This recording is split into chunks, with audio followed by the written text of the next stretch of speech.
Everyone, emerald YouTube ചാനലിൽ ഇന്ന് നിങ്ങൾക്ക് വേണ്ടി ട്രാവലോഗ് എന്ന് പറഞ്ഞിട്ടൊരു സെഗ്മെന്റ് ആണ്. അപ്പൊ കഴിഞ്ഞ ട്രാവലോഗ് സെഗ്മെന്റ് നമ്മൾ സിംഗപ്പൂരത്തെ വിശേഷങ്ങളൊക്കെ ആയിരുന്നു പറഞ്ഞത്. അപ്പൊ നിങ്ങൾ എല്ലാവരും നല്ല രീതിയിൽ ലൈക്ക് ചെയ്ത ഒരു വീഡിയോ ആയിരുന്നു. അത് മാത്രമല്ല, എനിക്ക് കുറെ പേര് വളരെ ഡീറ്റെയിൽ ആയിട്ടുള്ള സജഷൻസ്, അതുപോലെ കൊളാബ് ചെയ്യാൻ പറ്റുമോ അങ്ങനെയൊക്കെ പറഞ്ഞിട്ടുള്ള മെസ്സേജുകൾ. അപ്പൊ എനിക്ക് ഭയങ്കര സന്തോഷമായ ഒരു കാര്യമാണ്. ട്രാവലോഗിന് ഇത്രയും അധികം ആക്സെപ്റ്റൻസ് കിട്ടി. അതുപോലെ തന്നെ ആർട്സ് ആൻഡ് റിലേറ്റഡ് ആയിട്ടുള്ള കുറച്ച് വീഡിയോസ് ഞാൻ അപ്ലോഡ് ചെയ്തത്, പാട്ട് പാടുന്ന ഒരു വീഡിയോ, അതും നിങ്ങൾ നന്നായിട്ട് ഇഷ്ടപ്പെട്ടതായിട്ട് അറിഞ്ഞു.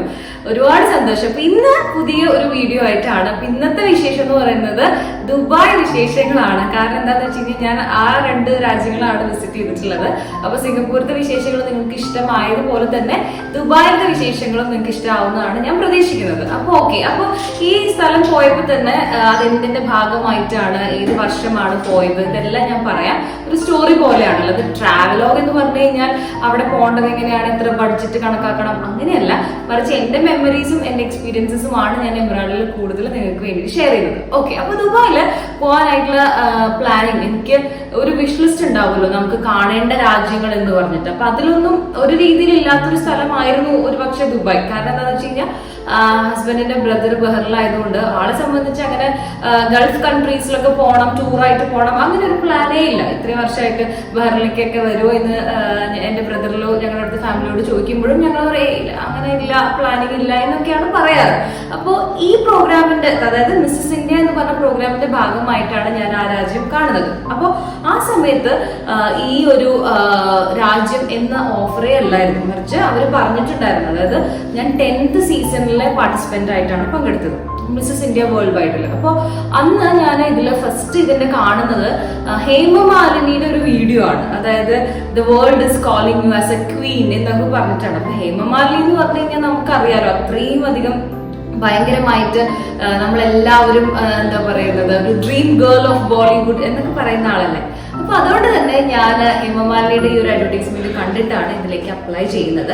അപ്പൊ അപ്ലൈ ചെയ്ത് കഴിഞ്ഞപ്പോൾ മെയിൻലി ഉണ്ടായ ഒരു കാര്യം എന്ന് വെച്ച് കഴിഞ്ഞാൽ, ഓക്കെ, ഞാൻ പ്രോഗ്രാമിന് പോകുമ്പോൾ കഴിഞ്ഞ സീസൺസ് എങ്ങനെയായിരുന്നു, ഇതാണ് ഫസ്റ്റ് ഞാൻ റെഫർ ചെയ്തത്. അപ്പൊ കഴിഞ്ഞ സീസൺസ് റെഫർ ചെയ്യുന്നതിൽ ആദ്യം ഫെമിന മിസ് ഇന്ത്യ, നമുക്കറിയാലോ ഐശ്വര്യയൊക്കെ പാർട്ടിസിപ്പേറ്റ് ചെയ്ത ഫെമിന മിസ് ഇന്ത്യയിൽ പങ്കെടുക്കണം എന്നൊരു സ്വപ്നം ഉണ്ടായിരുന്നു. അപ്പൊ അത് അന്വേഷിച്ചപ്പോൾ അതില് മാരീഡ് ആയിട്ടുള്ളവർക്കുള്ള പ്രോഗ്രാം അല്ല, മിസ് ഇന്ത്യ അത് തന്നെയാണ്. അതായത് കല്യാണം കഴിയുന്നതിന് മുൻപുള്ള ആളുകളാണ് ആ പ്രോഗ്രാമിൽ പങ്കെടുക്കേണ്ടത്. അപ്പൊ അതുകൊണ്ട് മിസ്സസ് ഇന്ത്യയുടെ ഏറ്റവും നല്ല ഓർഗനൈസേഷൻസ് നോക്കി വന്നപ്പോഴാണ് ഹേമമാലിനിയുടെ അഡ്വർടൈസ്മെന്റ് ഒക്കെ കാണുന്നു, ഇവരുടെ ഫ്ലാഷ് ബാക്കുകൾ ചെക്ക് ചെയ്യുന്നു. അപ്പൊ 10th സീസൺ ആണ്.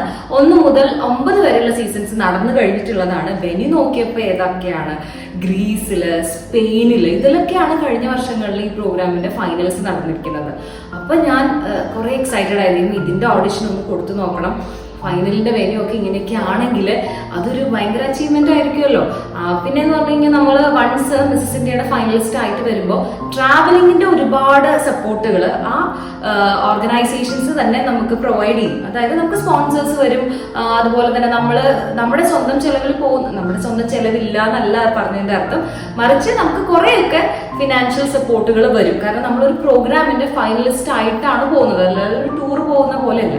അങ്ങനെ ഞാനിങ്ങനെ പ്രോഗ്രാമിന് എൻറോൾ ചെയ്യുന്നു, ഓഡിഷൻ കൊടുക്കുന്നു. വീട്ടിൽ ഒരുപാട് എതിർപ്പുകൾ ഉണ്ടാവുന്നത് അവർ വീട്ടുകാർ കാണുന്നുണ്ടാവുമ്പോൾ നിങ്ങൾ ഓർക്കുന്നുണ്ടാവും. പക്ഷെ മിസ്സസ് മലബാറിന് പോയ പോലത്തെ ഒരു ആക്സെപ്റ്റൻസ് അല്ല. കാരണം Mrs Malabar is in Kerala. അപ്പൊ എനിക്ക് അറിയുന്ന ഒരു സ്ഥലത്താണ്. അതിന്റെ 3 ദിവസം യാത്രയും താമസവും ഒക്കെ കോഴിക്കോട് വെച്ചിട്ടായിരുന്നു. അപ്പൊ ഞങ്ങളുടെ ഫാമിലിയൊക്കെ റിലേറ്റീവ്സ് ഉള്ള സ്ഥലമായതുകൊണ്ട് കോഴിക്കോട് പോകാന്ന് പറഞ്ഞു കഴിഞ്ഞാല് എന്താ പറയാ, വളരെ കാഷ്വൽ ആയിട്ടുള്ള ഒരു സ്ഥലം, അത്രേ ഉള്ളൂ. അപ്പൊ അവിടെ വെച്ചിട്ട് മിസ്സസ് മലബാറിന് പോയപ്പോൾ ഹസ്ബൻഡൊക്കെയാണ് എന്നെ കൂടെ ട്രെയിനിൽ കയറ്റി തരുന്നു, ബൈ പറയുന്നു, വിഷ് ചെയ്യുന്നു. എന്റെ ബർത്ത്ഡേ അന്നാ ഞാൻ പോകുന്നത്. നല്ലൊരു രീതിയിലാണ് ഞാൻ പോയത്. എനിക്ക് അതിന്റെ ഒരു പാർട്ടിസിപ്പേഷൻ സ്പിരിറ്റ് ഉണ്ടായിരുന്നു. പക്ഷെ ഈ പ്രോഗ്രാമിന്റെ ഓഡിഷന് ഞാൻ പങ്കെടുക്കാന്ന് പറയുമ്പോൾ തന്നെ ഹസ്ബൻഡ് പറഞ്ഞു, ഒരു പ്രോഗ്രാം നിങ്ങൾക്ക് കിട്ടി, ക്രൗൺ ഒക്കെ കിട്ടി, ഇനി എന്തിനാ ഇതിന്റെ പുറകെ നടക്കുന്നത്, പഠിപ്പുണ്ട്, കുട്ടികളുടെ കാര്യങ്ങളുണ്ട്, വീട്ടിലെ കാര്യങ്ങളുണ്ട്, പിന്നെ ഈ ഒരു ബ്യൂട്ടി ഇൻഡസ്ട്രി എന്ന് പറയുന്നതിൽ ഒരുപാട് നമ്മൾ അറിയാത്ത കാര്യങ്ങളുണ്ട്. അപ്പൊ അതിന്റെ ഒന്നും പുറകെ ഇനി മതിയാക്കുക, ഇനി പഠിത്തം ശ്രദ്ധിക്കുക, അല്ലെങ്കിൽ നിന്റെ ജോലി ശ്രദ്ധിക്കുക,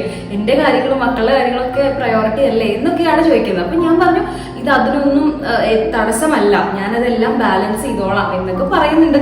പക്ഷെ ഞാൻ അതിന്റെ ഓഡിഷന് വേണ്ടിയിട്ട് അവരൊരു ഡ്രസ് കോഡ് തന്നു. അതായത് ബ്ലൂ കളർ ജീൻസും പിന്നെ വൈറ്റ് കളർ ഒരു ടീഷർട്ട് പോലത്തെ ഒരു മോഡേൺ ലുക്കാണ് വേണ്ടതെന്ന് പറഞ്ഞു. അതൊക്കെ പോയി പർച്ചേസ് ചെയ്ത് കഴിഞ്ഞ് ഞാൻ ഓഡിഷന്റെ ഡേയിൽ മക്കളെയൊക്കെ താഴത്തെ റൂമിലാക്കിയിട്ട് ഓഡിഷൻ കോള് വരുന്ന സമയത്ത് ചേട്ടൻ പറഞ്ഞു അതിനൊന്നും വേണ്ട അതുകൊണ്ട് ഞാൻ ലാസ്റ്റ് കരഞ്ഞിട്ടൊക്കെയാണ് ഓഡിഷന് പേര് കൊടുക്കുന്നത്. അപ്പൊ അത് കഴിഞ്ഞിട്ട് ഇതിന്റെ വെന്യൂ ഇങ്ങനെ ഡിക്ലെയർ ചെയ്യാൻ വേണ്ടി നിൽക്കുമ്പോൾ ഈ പറഞ്ഞ പോലെ ഗ്രീസ്, സ്പെയിൻ, പിന്നെ അതുപോലെ ഡ്രീം ക്രൂസ് എന്ന് പറഞ്ഞിട്ടുള്ള ഒരു ഷിപ്പിൽ വെച്ചിട്ട് ഫൈനൽസ് ഉണ്ടായിരിക്കും എന്ന് അവർ അനൗൺസ് ചെയ്തു. കോവിഡ് വന്ന വർഷമായതുകൊണ്ട് ഈ പ്ലാൻസിനൊക്കെ ഇങ്ങനെ ഇടയ്ക്ക് റൂൾസ് മാറുന്നതുകൊണ്ട് മാറുകയാണ്.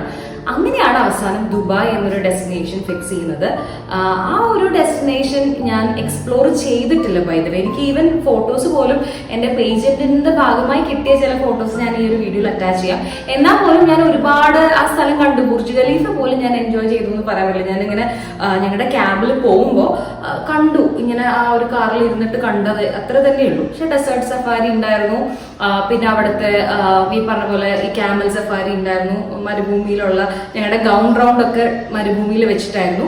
പിന്നെ റാസൽ ഖൈമ, ഷാർജ ഈ 2-3 വെന്യൂസിൽ മാറിയിട്ട് ഫസ്റ്റ് റൗണ്ടുകൾ അവിടെയായിരുന്നു. അതിനുശേഷം അടുത്ത സ്ഥലത്തേക്ക് പോന്നു. ഇങ്ങനെയായിരുന്നു ആ ഒരു 6-7 ദിവസങ്ങൾ. പക്ഷെ എനിക്ക് എന്താ പറയാ, ഞാൻ അങ്ങനെ ഒരു സ്ഥലത്തെത്തി എന്ന് ആലോചിക്കുമ്പോഴും ഞാൻ സന്തോഷത്തിലല്ലായിരുന്നു. കാരണം ഞാനും ഹസ്ബൻഡും ഒരുമിച്ച് പോവാന്നുള്ള പ്ലാനിലായിരുന്നു ഞങ്ങൾ എല്ലാം ഞാൻ പ്ലാൻ ചെയ്തത്. പക്ഷെ ചേട്ടൻ അതിന് ഫുള്ളി സെറ്റ് അല്ലായിരുന്നു. അപ്പൊ ഫൈനലി കോവിഡ് റിസൾട്ട് എന്റെ മാത്രമാണ് ഞാൻ കോവിഡ് ടെസ്റ്റ് ചെയ്ത് നെഗറ്റീവാന്ന് പറഞ്ഞപ്പോൾ ഞാൻ പാക്ക് ചെയ്ത് അങ്ങനെ പോവാ ചെയ്തത്. ചേട്ടൻ വന്നില്ല. അപ്പൊ അവിടെ ചെന്നിട്ട് അത് ആലോചിച്ചുകൊണ്ടിരിക്കുന്നു. പ്രോഗ്രാമിന് പങ്കെടുക്കേണ്ട റൗണ്ടുകളിൽ എന്റെ ചെസ്റ്റ് നമ്പർ വരുന്ന സമയത്തൊന്നും ഞാൻ പ്രോപ്പറായിട്ട് മേക്കപ്പ് ഒന്നും ഇട്ട് കഴിഞ്ഞിട്ടുണ്ടാവില്ല. അപ്പൊ അവിടെ ഇങ്ങനെ ആകെ ഡള്ളായിരുന്നു. അപ്പൊ അതിന്റെ റിസൾട്ട് തന്നെയായിരുന്നു അതിന് കിട്ടിയത്. എനിക്കൊരു ക്രൗണും ഇല്ല. പക്ഷെ ഞാൻ ഇപ്പൊ ആലോചിക്കുമ്പോൾ ഞാൻ ദുബായ് കണ്ടല്ലോ, അതൊരു ദൈവാനുഗ്രഹമായിട്ട് ഇപ്പൊ ആലോചിക്കാറുണ്ട്. അത്രയും തന്നെയാണ്. എങ്കിൽ പോലും ആ സ്ഥലത്ത് ഇപ്പൊ പോകുന്ന ആൾക്കാരോടൊക്കെ ഞാൻ പറയുന്ന കാര്യം എന്ന് വെച്ച് കഴിഞ്ഞാൽ it's a amazing city. If you have an opportunity to visit there, നന്നായിട്ട് എക്സ്പ്ലോർ ചെയ്യാൻ പറ്റുന്ന സ്ഥലമാണ്. നിങ്ങൾക്ക് ഇഷ്ടമുള്ളവർ കൂടെ അല്ലെങ്കിൽ തനിയെ സോളോ ട്രിപ്പ് പോകുന്നവരാണെങ്കിലും അവിടുത്തെ നല്ല നല്ല ഡെസ്റ്റിനേഷൻസ് കാണുക. ഡെസേർട്ട് സഫാരി ഒരിക്കലും മിസ് ചെയ്യരുത്. ഭയങ്കര രസമാണ്. അതൊക്കെ ഇപ്പോഴും എൻ്റെ കൂട്ടുകാരികൾ കുറച്ച് പേരുണ്ട്. മേഘയുടെ കൂടെയൊക്കെ ആയിരുന്നു ഞാൻ പോയിട്ടുണ്ടായിരുന്നു. അപ്പൊ മേഘയൊക്കെ എൻ്റെ അടുത്തിരുന്ന് എന്നെ കൊണ്ട് പാട്ട് പാടിക്കുന്നു. അതൊക്കെ ഞാൻ നന്നായിട്ട് എൻജോയ് ചെയ്തിട്ടുണ്ട്. പക്ഷെ ഒരു എന്താ പറയാ, ഒരു ഇന്റേണൽ ഹാപ്പിനെസ് ഇല്ല, അതില്ലായിരുന്നു ആ ട്രിപ്പിൽ. പക്ഷെ നിങ്ങൾ ആരെങ്കിലും ദുബായ് വിസിറ്റ് ചെയ്യുന്നുണ്ടെങ്കിൽ ഷാർജ, റാസൽ ഖൈമ അതൊക്കെ നോർമൽ സ്ഥലങ്ങൾ കാണാനൊക്കെ ഉണ്ട് കേട്ടോ. ഞാനിപ്പോ അതിനൊന്നും ചെറിയ സ്ഥലങ്ങൾ നല്ല പറയുന്നത്. പക്ഷെ പ്രോഗ്രാമിന്റെ ടെൻഷനും പ്രഷറും കൂടുതലുണ്ടായിരുന്നു. അപ്പൊ അതുകൊണ്ട് ഞാൻ അതിനെ ഒരു ട്രിപ്പായിട്ട് ആസ്വദിച്ചിട്ടൊന്നുമില്ല. പക്ഷെ ചില സോവനിയേഴ്സ്, കുറച്ച് നല്ല ചോക്ലേറ്റ്സ് ഒക്കെ വാങ്ങി തിരിച്ചു വന്നു. അപ്പൊ ഇതൊക്കെയാണ് വിശേഷങ്ങൾ. ഫോട്ടോസ് ഒക്കെ അറ്റാച്ച് ചെയ്യും. സബ്സ്ക്രൈബ് ചെയ്തവരൊക്കെ എന്നാൽ സബ്സ്ക്രൈബ് ചെയ്യാം. Thank you so much.